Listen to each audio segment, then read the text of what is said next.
Good morning, ladies and gentlemen.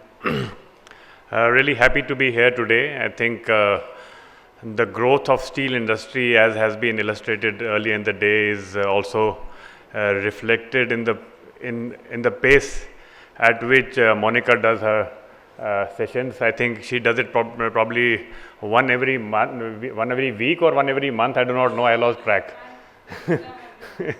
So it is good. I think it is an example of being stronger together, that the ecosystem of steel industry is developing, be it the conferences like these, or be it the involvement from the government. If you've seen Ruchika ma'am, the passion with which she ideates, the passion with which she speaks, reflects the stronger togetherness of the steel ministry, the government policy making body, and the steel industry itself. So I think the true Amrit Kal is there. It is reflected in the way the whole steel ecosystem, from the government to the industry to the users, and everybody is excited to be in this space, and that gives huge amount of confidence to the investors in the steel fraternity, from the producer side to the user side. And I've been in Delhi for the last 2 days. We have been discussing with some of the customers. So there are huge investments happening across the value chain, from the steel industry to the users, and that is a really very encouraging scenario for Indian economy as a whole. I will just take you through some point. I'm not going too much into the numbers because everybody is aware about it. But some thought on what is the relevance and the importance of steel industry for the Indian economy to grow and to become the developed economy in the Amrit Kal, as has been stated. So if you see that steel is extremely relevant for any country's growth scenario and also for India. There is not even a single example of any country which has embarked on a rapid growth phenomena, rapid growth trajectory, be it China, be it South Korea, any other geography you take, parts of Europe, wherever you find a rapid infrastructure economic growth happening, it has to happen predominantly in a steel intensive way. And why? Because A, it is the speed at which you can construct when you develop in steel. B, it is the versatility, the aesthetics, and also the scale at which you can build steel structures. I'm just given some examples. It is only examples, and it can be extrapolated into very many different examples. That speed is very relevant when you construct in steel. It is strong and versatile. And when you see these deadly pictures, and we saw this video earlier, steel is a solution for sustainability. When you find all these documentaries and videos and reports, when you see all this mess which is there, which the world grapples to handle, steel is never there. Why steel is never there? Because whatever is the residue of steel, it can be redeployed and reused. So therefore, from the sustainability perspective, from the versatility perspective, and from the speed of construction perspective, steel is the only solution, and the solution available at a mass scale.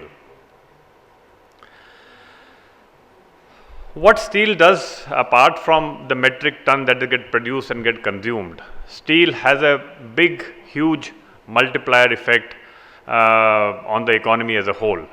So if you see, the foundations for the infrastructure gets laid in the steel. So then there is this infrastructure that gets created. When these infrastructure get created, there is a huge employment generation which happens. Whether I'm just using some examples, for example, the Mumbai Trans-Harbour Link, or the high-speed railway network that is getting laid currently. So it has huge consumption of steel, but more importantly, it has huge employment generation which happens.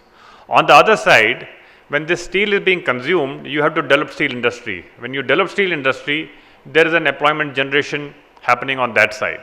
So currently, at the current level of production, steel industry employs nearly 26 lakhs people, and when we double it, the employment generation will be double. And then it has a multiplier effect on the per capita income of the country, which is slated to grow from currently over $2,200, $2,500 to $5,000 or $6,000 by 2030. So it is a rapid growth happening in the income level of the people. That income gets redeployed back in the economy, and this virtuous cycles gets developed. So from a holistic perspective also, the relevance of steel industry, the rapid infrastructure growth, employment generation, and the rapid growth in the income level of the population of the country is also related largely to the steel industry. Steel industry, and in the previous slide I have not talked about the employment generation that happened, that what Mr. Richuka Govil talked about, the ancillarization. When you develop steel industry, so ancillaries will come, there will be employment generation happening on that side also. This slide talks about the relevance of steel industry for forex, generation of forex for the country. So this is the data from 2017 to 2022. There is a 51,000 crore forex surplus that the steel industry alone has created. And we believe, and on the sidelines of this conference I was talking to Madam Goel, that as steel industry grows in India, our exports of steel will not be commoditized. In fact, that has already happened. If you take a period, say 10 years before, predominantly our exports used to be of hot rolled coil. Now our exports are happening predominantly of value-added products like cold rolled, like coated, and more you will have exports of goods made out of steel. For example, pipes, for example, auto components. There are already a lot of component manufacturing happening in India, which is getting shifted from other parts of the world, be it Europe or China or other parts, and a lot of companies I know of are trying to make these components in India and exporting out of here. So value-added exports will keep on increasing, and that will give more forex power to the Indian economy. So the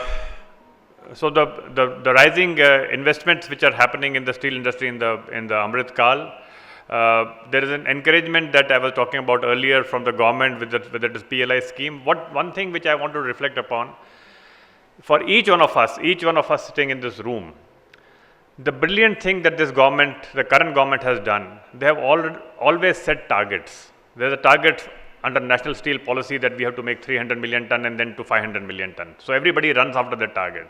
There's a target for Amrit Kal, there's a target for Gati Shakti, there's a target for Sagar Mala.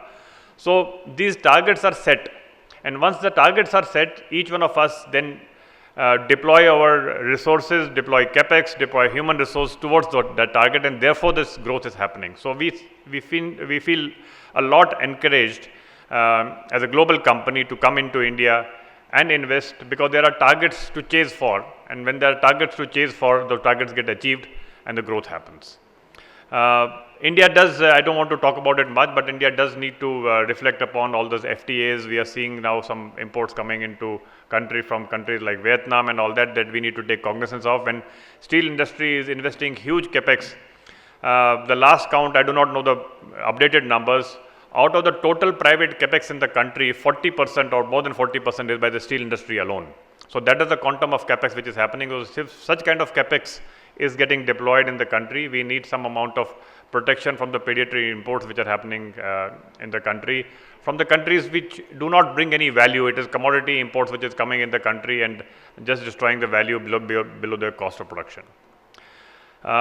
This is a reflection of the beautiful mega infrastructure where predominantly AMNS steel is used. So you will see that the Bogeybill Bridge, the much talked about Chenab Bridge, about 70% of the steel used in Chenab Bridge, for example, I'm happy to share is our steel. The Atal Tunnel, the Anji Bridge, again in Jammu and Kashmir, we have supplied the fabricated structure almost 100% for this bridge, and many other domestic and international marquee projects which have been done. So this is the power of steel. This is the power of steel and power of togetherness that gets deployed in developing some marquee infrastructure projects which then reflect India as a true developed country, and many more to be done. This is just the start, and we will have many more Boggybill Bridge, many more Chenab bridges, many more trans-harbor links and all that, so that gives us a lot of confidence. Thank you so much.